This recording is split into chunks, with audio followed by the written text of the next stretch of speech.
So after more than 50 years since the Apollo mission, South Africa is playing a quiet but crucial role in the return to the moon. Today we're unpacking how we are anchoring NASA's next space race, the law changes that government just scrapped after a massive backlash, and while the JSE is breaking records even as our own economy barely moves. And be sure to stick around for the wildcard as we look at these mysterious fairy circles in our deserts that have baffled scientists for decades. My friends, if you're enjoying the show, be sure to like and subscribe. And now, without further ado, let's get into it. So more than 50 years after the Apollo mission, humanity's return to the moon will hinge on a tiny Karoo town that most South Africans couldn't find on a map. You see, Matjiesfontein, population under 500, is being turned into one of 3 sites worldwide that will handle the constant communications between Earth and the Artemis astronauts when they set foot on the lunar surface in 2027. Now, it's worth mentioning that South Africa's role here isn't exactly new. You see, our Artemis facility carried signals during the Apollo mission in 1969, and SANSA has been a part of deep space tracking ever since. But the update here is this: construction for this new lunar exploration ground site is on schedule, with antennas expected to be operational by the end of 2026.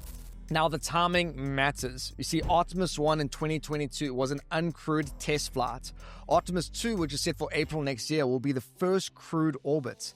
And then Artemis 3, with the first service landing in more than 50 years, will depend on Matjiesfontein to maintain uninterrupted comms from the moon's south pole back down to Earth. Now, it's worth mentioning that this local facility is being funded locally through our Department of Science and Innovation, and it isn't just for this Artemis mission. You see, SANSA says it is being built to support future deep space missions, including Mars. Government has pulled back on controversial changes to South Africa's credit laws after more than 20,000 people told them exactly what they thought. You see, these proposals would have massively expanded what credit bureaus could collect, not just bank data or court judgments, but also unpaid utility bills, insurer records, and even information from fraud investigations. Now, supporters said that this could have helped make credit assessments more accurate, helping banks avoid risky loans. But the fuse was really lit after the same rules were extended to universities and colleges. That would have meant outstanding student fees ending up on young people's credit records, effectively blacklisting some students before they even found work. Now, student groups called it devastating, some political parties called it cruel, and by the end of last week's deadline, the feedback was overwhelmingly negative.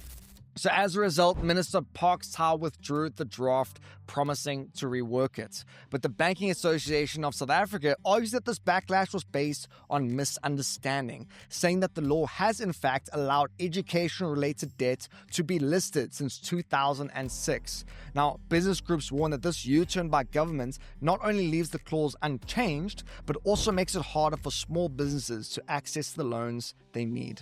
South African markets are riding a wave of global momentum. You see, at the end of last week, the JSE All-Share Index broke through 104,000 points, up 24% this year. The rand strengthened to 17 rand 36 cents to the dollar, its best since November last year. Now, behind the surge is a cocktail of factors: rising precious metal prices, a weaker US dollar, and expectations that major central banks, including our Reserve Bank, are about to cut interest rates. And so, as a result of that, think about it, investors are moving money into higher risk markets like South Africa, hoping to cash in before global borrowing costs fall. Now, on the JSE, mining stocks are leading the charge. Demand for these green metals like copper, platinum, and lithium has sparked a flurry of mergers, including Anglo American's $50 billion tie-up with Canada's Teck Resources. And man, the markets love that. I mean, Anglo's shares jumped as much as 11% in one day. But now here's the catch. While markets hit new highs, our real economy is still stuck at around 1% growth and recorded unemployment north of 30%. In other words, the JSE is hitting record highs, but most of South Africans are still stuck in an economy that isn't. And before we cruise on to our Bagel Bite of the day, here's a couple other headlines worth knowing. For starters, Shell's battle over Wild Coast seismic blasting heads to the Constitutional Court this week. Now, communities argue that the Supreme Court's order letting Shell reapply for exploration rights is simply illegal and undermines their constitutional rights. South Africa's Auditor General, which is like the watchdog that audits government spending, is owed 1.83 billion rand, mostly from struggling municipalities and state companies. Now, Treasury is withholding funding from repeat offenders, but that risks disrupting already weak service delivery. And OUTsurance headline earnings jumped 37% this year, driven by strong growth in South Africa and Australia. But in saying that, its Irish venture bled 450 million rand in losses, with break-even only expected in 2029. And on to our Bagel Bite of the day. This one's for the war nerds. Let's see what you got. The question is, which war was ended by the Treaty of Versailles? Was it A, World War I, B, World War II, or C, the American Civil War? Bonus points if you know in what year this took place. And on to our wildcard section. If you've ever driven through Namibia or northern South Africa and spotted these strange perfect circles in the grasslands, these patches of bare earth that look like landing spots for UFOs, they are called fairy circles, and for decades they've been one of science's strangest puzzles. So at first, researchers blamed termites, arguing that these underground colonies were eating the roots and sucking the soil dry. But dig into the data enough and you'll find plenty of circles with no termites at all. So the new leading theory was that the plants themselves are to blame.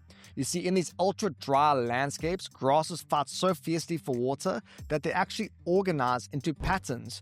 Bare patches in the middle where the seedlings can't survive, surrounded by taller grass at the edges where the water collects. So how cool is this? Each circle can last for decades, vanish, and then re-emerge somewhere else. It's like nature's way of sketching geometry into the desert. And that cycle of disappearance and return shows how finely tuned these ecosystems really are. And as for that Bagel Bite, the answer is World War I, officially brought to an end by the Treaty of Versailles in 1919. Now, this treaty redrew borders, imposed heavy reparations on Germany, and planted many of the seeds that later grew into World War II. And my friends, that's it for today's show. Thanks so much for tuning in. I've decided to deem today a day of random acts of kindness. So buy that annoying employee a coffee, let that cheeky car merge into your lane. I've noticed global headlines have been so negative at the moment, so let's just be that little bit of positivity in the world. Hope you guys all have a great day, be kind to one another, and I'll catch you all tomorrow for the next round of the good stuff. Cheers.